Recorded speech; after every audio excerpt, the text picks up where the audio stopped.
이제 새로운 투자처를 중국에서 찾는다면 어떤 산업에 주목해야 될까요?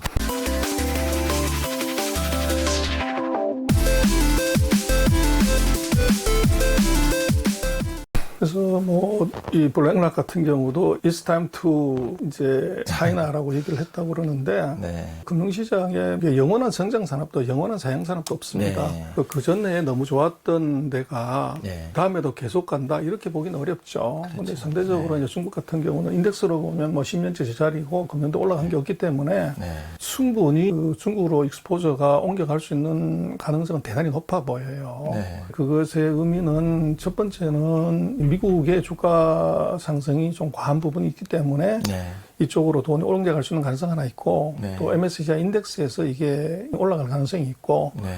세 번째로 중요한 것이 환율이죠. 아, 그래서 환율이 네. 중국 같은 경우 돈을 모은 게 없다 이렇게 얘기할 수도 있지만 네. 그 6.2에서 7.13까지 거의 미국이 무역 전쟁을 벌이면서 중국의 환율을 거의 15% 절하를 시켰어요. 근데 최근에 보면 금년 들어가지고 환율이 7.13인가에서 지금 6.5까지 내려오면 한 8% 절하가 된 거예요. 절상이 된 거예요. 네. 그러면 그냥 돈만 들고 가서 미국에서 일본에서 제로 금리에 돈 빌려가서 중국에 가서 위안화만 샀다고 해도 8% 날로 먹는 거죠. 네. 그리고 날로 먹기 어려우니까 예를 들면 채권을 샀다. 네. 국채 수익률이 2% 3%니까 네. 리스크가 전혀 없이 중국의 채권만 사도 10%를 먹을 수 있는 찬스가 2020년에 네. 있었다는 거예요. 네. 근데 지금 미국과 중국의 전쟁에서 2021년은 맨 먼저 벌어질 게 제가 보는 한율 전쟁입니다. 그래서 바이든이 선거 공약에서 명확하게 얘기한 것은 중국이 환율을 조작을 해서 미국의 이익을 탈취하고 있다 이런 얘기를 했거든요. 예. 그렇게 되면 대통령의 말이기 때문에 그것부터 시작을 하는 거죠. 그래서 중국이 최근 한 두어 달 사이에 환율을 왜 저렇게 절상을 시켰냐 그러면 예. 그것은 이제 두 가지 이유인데 첫 번째는 미국이 새로운 정부가 들었을 때 맨 먼저 시비 거는 것이 무역이 아니라 환율일 수 있다. 거기에 빌미를 없앨 수가 있다는 것이. 그래서 선제적으로 좀. 그렇죠. 그게 하나 있고 두 번째는 이제 중국 경제 문제입니다. 그래서 환율이 절상이 되면 우리는 중국 죽었다, 큰일 났다. 네. 이렇게 보는데 그것도 좀 넌센스인 것이 다시 한 번 말씀을 드리지만 중국을 깊이 들여다보지 않으면 옛날 생각으로 가면 옛날에 중국은 무역이 GDP에 차지하는 비중이 65%나 됐었어요. 네. 근데 지금 같은 경우는 이게 30%가 안 됩니다. 네. 그리고 수출은 환율이 절하가 돼야 유리하고 절상이 된 불리한데 네. 작년에 중국의 GDP에서 수출이 차지하는 비중이 17%가 안 돼요. 그럼 83%는 내수란 얘기죠. 그래서 환율의 절상이 중국 경제에 도움이 됩니다. 오히려. 그렇죠. 네. 환율이 절상이 되면 17% 수출 기업한테는 독이지만 네. 수입을 해서 이게 먹을 쓰는 수익 기업들한테는 대박이죠. 가만 앉아 수익이 막 좋아지니까. 근데 네. 중국 입장에서는 경기가 저게 상대적으로 좋다는 것이지 GDP 2% 성장했다는 것은 중국으로 보면 엄청난 고통이에요. 6%도 성장한 2%로 왔으니까. 네. 경기를 더 부양시킨다고 하면 환율이 절하되는 것보다가도 절상이 되는 것이 수입 물가를 낮춰가지고 경기를 부양하는 데 도움이 되죠. 네. 그리고 또 중국이 자본시장을 키워서 부채비를 낮추려고 하면은 네. 환율이 절상이 되는 것이 외국 돈이 중국으로 들어오는데 굉장히 중요한, 아까도 말씀을 드렸지만 8%, 10%의 수익을 날로 먹을 수 있으면 돈이 무조건 들어오는 거죠. 그래서 우리는 한국에 최근 11월 달인가에 돈이 55억 불 들어왔다는 거 가지고 얘기를 하지만 네. 중국 같은 경우는 금년도에 보면 12달 중에 딱 3달을 빼놓고는 코로나19가 극성을 부렸던 3월 달 그리고 이제 트럼프하고 시진핑이 싸웠던 예. 그 8월, 9월인가 석 달을 네. 빼놓고 나머지 9달은 외국인 자금이 지속적으로 들어왔어요. 그래서 금년도에 중국에 들어온 돈이 거의 한 30조 가까이 됩니다. 그래서 이게 돈이 우리는 중국에서 돈이 빠진다 이렇게 이제 자꾸 생각하는데 그게 아니고 지속적으로 돈이 들어오고 있는데 그 이유는 뭐냐면 가만 앉아서도 리스크 프리하게 10%를 먹을 수 있다고요. 그것 때문에 들어온 거예요. 그래서 그 세 가지 이유가 이 위안화의 절상의 이유고 이것은 제가 볼 때는 내년에도 지속이 될 가능성이 있어요. 그래서 그런 느낌으로 보면 이 중국의 내년도에 그 외자의 유입, 요것은 이제 계속적으로 이어질 가능성이 높다. 그렇게 볼 수 있고, 네. 두 번째는 이제 중요한 게 경기인데, 세계 경기가 내년엔 다 좋습니다. 그런데 중국 같은 경우는 그 정부가 이제 포커싱 하는 분야를 놓고 보면, 첨단 산업이 있을 수 있고, 그 다음에 이제 지금까지 봐왔던 소비 산업이 있고, 그리고 이제 전통 산업이 있을 수 있어요. 네. 근데 최근 이제 뭐 한 2년 동안 보면 중국의 소비 산업이 대박이 났죠. 네. 무슨 뭐 백주 회사라든지 무슨 뭐 이제 네. 조미료 회사라든지. 그래서 지금 중국의 술 회사가 어떻게 공상은행보다 시가총액이 더 커요. 뭐 중국은 뭐 술만 먹고 사나요? 근데 이제 그것이 외국인들의 선호도 있고 또 지수에 편입되는 것도 있고 ETF가 있기 때문에 그런 현상이 나타났는데, 근데 이제 제가 볼 때는 그 중국의 소비들이 뭐 지속적으로 가는 건 분명해요. 네. 그런 상대적인 이제 모멘텀으로 보자면 제가 볼 때는 내년도는 중국 경기가 회복한다고 하면 사이클 주식이 먼저 갈 수 있다. 아. 그 사이에 2년, 3년 동안 잠잤던 예. 그래서 이제 대표적인 뭐 자동차라든지 가전이라든지 예. 건자재라든지 중국 경기가 좋아지면 그것부터 이제 먼저 움직이는 거죠. 그래서 제가 볼 때는 내년도에 아마 우선순위는 그것이 무슨 뭐 최첨단 이것보다도 댓글 산업이 중국 정책의 1순위로 올라갈 가능성이 높고 두 번째는 이제 국산화예요. 아. 그 미국과의 전쟁이 가속화되면서 첨단 기술의 국산화에 정부가 엄청난 지원을 할 거라고. 그래서 시장은 아직 형성이 되지 않지만 정부 지원을 받아서 클 수 있는 이 첨단 기술 산업. 이게 이제 두 번째가 될 것 같고 아마 네.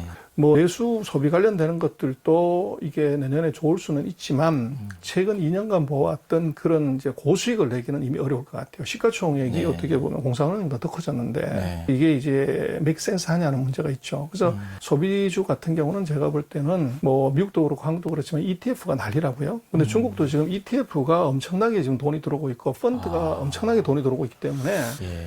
그 펀드에 뭐 지난 시간에 얘기 드렸지만 테슬라가 올라간 이유도 저게 인덱스에 편입되면서 이제 가는 거죠. 네네. 그럼 ETF에 무조건 집어넣어야 되는 인덱스에는. 그렇죠. 예. 그래서 제가 볼 때는 중국의 소비주 같은 경우는 ETF나 신규 펀드에 설정해서 시가총액이 뭐 탑5 안에 들어가기 때문에 예. 거기에 인덱스를 따라가는 정도 수익률 예. 이런 정도로 봐야지 최근 2년처럼 그렇게 시장을 이렇게 몇 배씩 아웃퍼폼하는 그런 쪽으로 보기는 조금 어렵다. 아. 그래서 조금 이제 보는 관점을 지금까지 봤던 거하고는 이제 달리해야 될 필요성이 있어 보여요.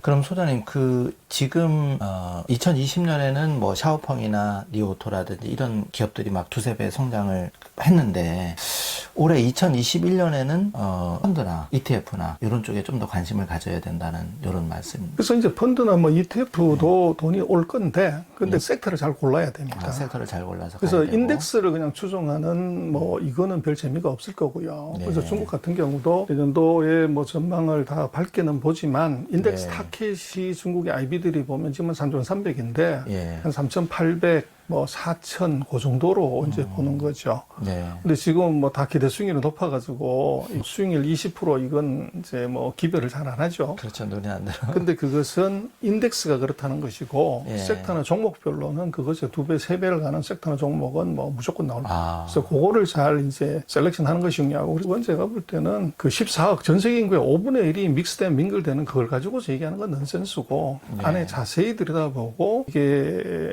그 시장 평균보다도 2배, 3배 성장하는 섹터를 이게 뭔지 이걸 보고 그 섹터에서 시장의 2배, 3배를 성장하는 섹터에서 잘 나가는 기업은 예를 들어 시장이 6% 성장하면은 잘 나가는 산업은 거의 2배, 3배는 성장한단 말이에요. 예. 그런 12%, 18%를 성장하는 섹터 이걸 고르는 것이 중요하고 또 그 섹터에서 잘 나가는 기업은 1, 2, 3등 하는 기업은 그 인더스트리 평균의 2배, 3배를 가는 거죠. 그러면 36% 예를 들면 네. 50%를 넘어가는 성장하는 기업이 있단 말이에요. 근데 네. 이익이 매년 50% 성장하면 그 주가는 그 날아갈 수밖에 없죠. 예. 그래서 이제 그것을 골라내는 것 그거는 제가 보기엔 철저하게 산업하고 기업 공부를 많이 해야 됩니다. 그래서 그걸 안 하면은 그냥 인덱스를 사야 되는 거죠. 네. 근데 인덱스를 사면 아까 말씀을 드렸지만 시장 평균 따라가기 쉽지 않다. 네. 한국보다도 미국보다 떨어질 수 있는 가능성이 있죠. 네. 그러나 그 시장 평균을 넘어서는 섹터 종목 속을 깊이 들여다보면 뭐 상상하기 어려운 수익이 말씀드렸지만 테슬라보다도 그것의 2배 넘는 수익이 나는 종목들이 중국에 있단 말이에요. 예를 들면 ETF 중에 전기차에 좀 특화돼서 하는 ETF라든지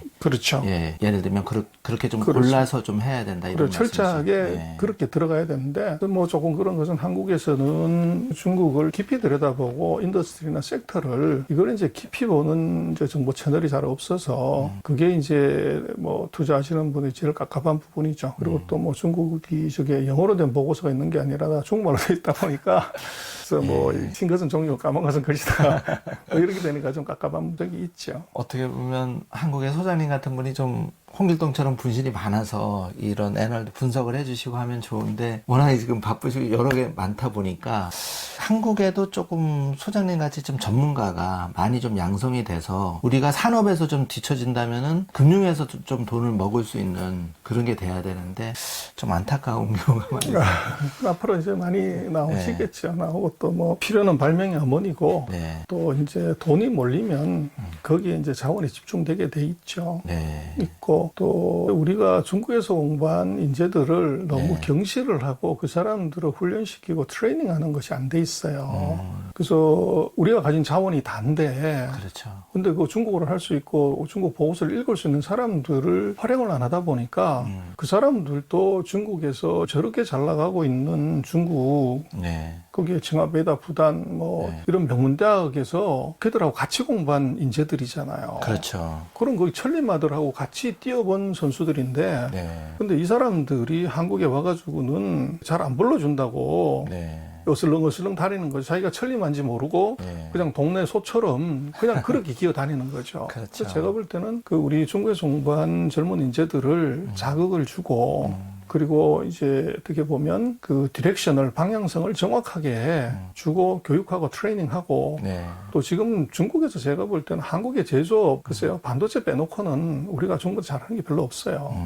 그런 거에 대안은 뭐냐 그러면 돈을 일하게 시키는 거죠. 그렇죠. 그래서 네. 그렇게 하려고 하면 이제 그 중국의 인더스트리나 컴퍼니를 볼 수 있는 인재들 트레이닝 그리고 그 사람들의 활용 당장 우리가 돈 먹으려면 그거부터 해야 됩니다. 네. 근데 중국어를 전혀 모르고 이게 중국을 가본 적도 없이 그걸 자꾸 얘기를 하게 되면 네. 계속적으로 헛다리를 짚죠.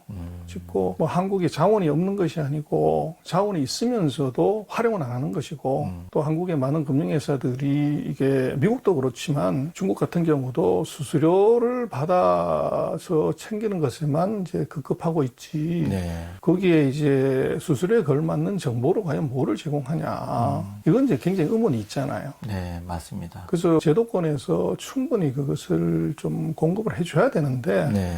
그게 이제 뭐 여러 가지 이유가 있겠지만 굉장히 안타까운 일이죠. 그렇죠. 저도 뭐 현직에 있지만 금융이 결국은 이 한국 시장이 좀 그런 사람이 없으면 중국이든 미국이든 그쪽에 나가서 그쪽 분야에서 공부를 하고 스터디를 하고 진출을 해서 더 캐파를 늘려가는 사실 그런 노력이 좀 더 필요하다고 생각이 되고요. 그러면 사실 우리가 국내의 어떤 한계성을 많이 극복할 수 있다고 생각이 들더라고요.